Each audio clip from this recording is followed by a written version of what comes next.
First ever factory outlet Mukunda jewellery అన్ని బ్రాంచ్లలో Christmas and new year సందర్భంగా ఎన్నో ఆఫర్లు. త్వరలో జూబ్లీ హిల్స్ బ్రాంచ్ ప్రారంభం. విషయానికి వస్తే ఇప్పుడు అన్వేష్ మళ్ళీ ఒక టర్న్ అవబోతుంది. అంటే రీసెంట్ గా కేసు పెట్టడం జరిగింది ఆయన పైన. సో మీకు ఎలా అనిపిస్తుంది? ఫస్ట్ ఆఫ్ ఆల్ కంగ్రాచులేషన్స్ మన నా అన్వేషణ గారు. మీకు పోలీస్ స్టేషన్ పక్కా, మీరు అందులోనే కూర్చోర్రి. ఫస్ట్ మన దగ్గర ఉన్న ఫోను కెమెరాస్ ఏమైతే ఉన్నాయో ఆ ఎక్విప్మెంట్స్ అన్నీ మీరు దాచిపెట్టాలని చెప్పేసి నేను మనస్ఫూర్తిగా కోరుకుంటున్నా. ఈ న్యూ ఇయర్కి నాకు ఇచ్చే గిఫ్ట్ ఏదైనా ఉందంటే వాడిని బొక్కలేసి కుమ్మడమే.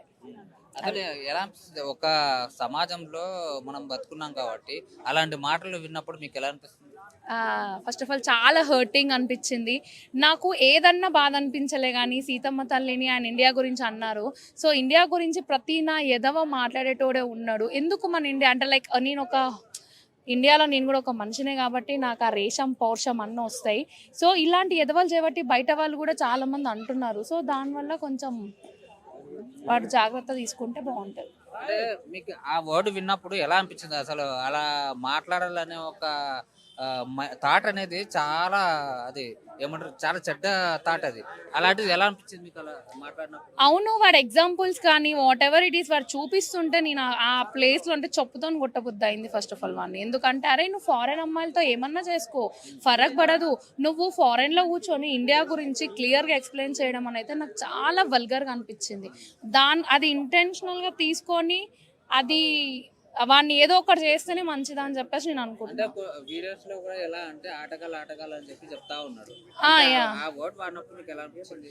ఏం ఆటగాళ్ళు? నువ్వు ఆడుతున్నావు వాడు ఆట పోయి. ఇంకా ఇండియాకి ఏం చూపిస్తున్నావు? చిన్న చిన్న బిగ్నీలు వేసుకున్న అమ్మాయిలను ఏం నేర్చుకోవాలి? ఇండియా కూడా అలా తయారవుతుంది. నువ్వు చేయబట్టే బయట అబ్బాయిలు అందరూ అలా తయారవుతున్నారు కదా. సో నువ్వు కరెక్ట్ ఉంటే ఎదుటోళ్ళు కూడా అరే ఎందుకు వానికి అది అయింది, మనం చేస్తే అది ఆ శిక్ష మనకు వస్తుంది అని చెప్పేసి భయపడుకుంటూ ఉండే వాళ్ళు చాలా మంది ఉంటారు. సో వానికి భయం లేదు, భక్తి లేదు, ఏం లేదు అని వదిలేసారు మొత్తం మీద. అందుకే వాడు విచ్చలవిడిగా ఎగుతుండు.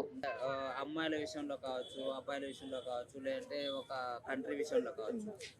యా ఓకే, అమ్మాయి విషయంలో వాడు ఏం చూపించిండు? పక్కన ఒక అమ్మాయిని పెట్టుకొని అలా డ్రెస్సింగ్ వేసుకోమని పోర్ట్రే చేస్తుండ బయటికి.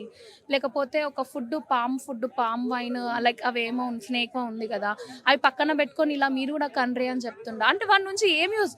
లిటరల్లీ చెప్తున్నా, వాని వీడియోస్ నేను వాడిని అసలు బేసిక్గా వాడిని పట్టించుకోను ఫస్ట్ నుంచే. నిన్న ప్రత్యేకంగా నేను ఇన్స్టా చూసి నేను ఓపెన్ చేసి చూస్తే వాని గురించి అక్కడ ఏం లేదు.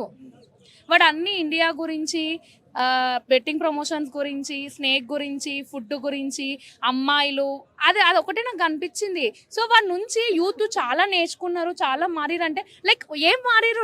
నాకు లిటరలీ నాకు అర్థమైతలే వాడేం మార్చిండో. అందరి ఇంటెన్షన్ ఏంది యూత్ చేంజ్ అయిందని. నాకైతే ఎక్కడ కూడా కనిపించలేదు చేంజ్. వాడి నుంచి ఏం బయటకు వస్తుందో కూడా నాకు తెలియట్లా. మరి నేను చూడలేకపోతున్నానా, అది మీరు తెలుసుకోలేకపోతున్నా, నాకు అర్థం కాలే. అది చాలా మంది ఇంకా అన్సబ్స్క్రైబ్ చేయకుండా చాలా మంది ఉన్నారు. ఇలా ఆల్రెడీ ఒక 1 lakh అబోవ్నే అయింది నిన్నటికి ఇవాళకి నేను చూసా. 1.7 million ఇప్పుడు రైట్ నౌ ఎంతో ఉంది. సో అది కూడా కొంచెం అయిపోతే సక్సెస్ఫుల్ గా వీఆర్ ఆల్ హ్యాపీ.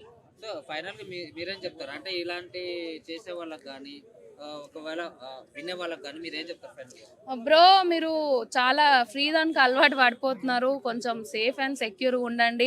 మీ నుంచి అవతల పర్సన్ నేర్చుకునే తట్టు ఉండండి. మిమ్మల్ని చూసి ఇన్స్పైర్ అవ్వాలి కానీ మిమ్మల్ని చూసి చెడిపోవద్దు. చెడిపోతే ఏమొస్తుంది చెప్పు? ఇంకా 10 మంది చెడిపోయే ఛాన్సెస్ చాలా ఎక్కువ ఉంటాయి.